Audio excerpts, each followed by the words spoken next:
Hey, Soul Tribe. I'm KamalaDevi, and I wanted to offer a little love letter. It's been a moment since I did a video. I've been home, nourishing, nesting. After a whole lot of travels, I am preparing again to do my final ISTA. So I'm gathering my power for this training in the Pacific Northwest, and that's very exciting. But the question I get, of course, is like, why are you leaving ISTA? And I wanted to, just share a sense of the contract, this kind of soul contract that I feel is completing. And it's a very deep experience. A lot of people know how much I love the soul work and the ISTA, and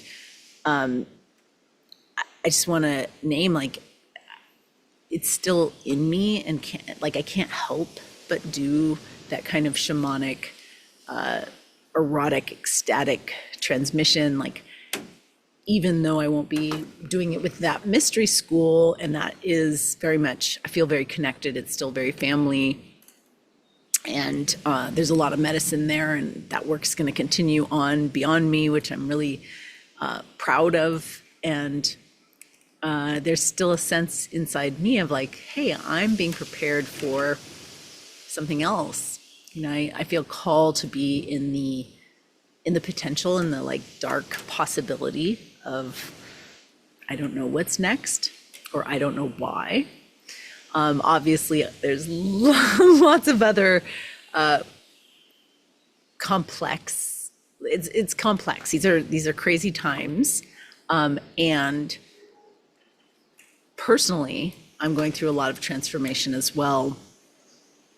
So personally, collectively, like, this is a deep time of change, and I know it's not me. Like, we're all really at our edge, which is exciting.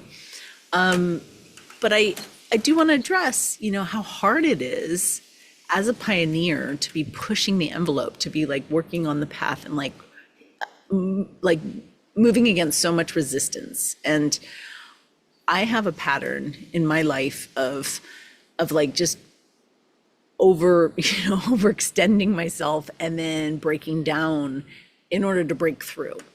And I was like at the edge of that. I was pushing, and it was hard, and I was like, I don't want to break myself. I want to choose a new path, which is more ease and more my path is always pleasurable, but I want to experience a sustainability.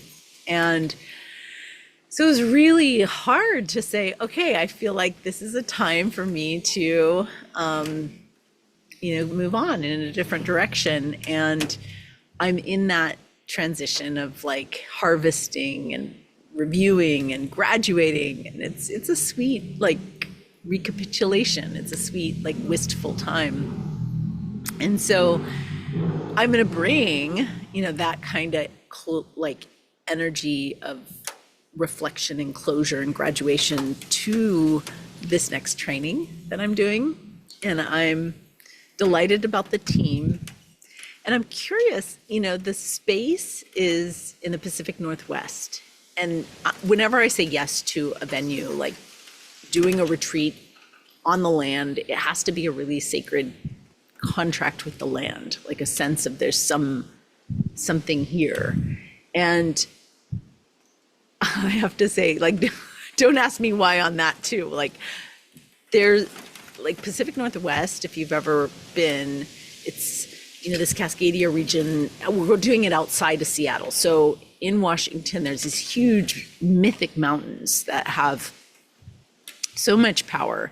And then there's also the mists, and there's the myths of Bigfoot and UFOs, and like there's a certain weirdness to the area, and it's not just being like queer and rebels. Like there's that kind of feeling, that rebelliousness and the visionariness of the land, and the people that live there that are gathering. But there's just a whole lot of possibility. So I look forward to seeing who is attracted to that, who's going to join me for this graduation. I'd love for you to consider it and let me know if you feel called.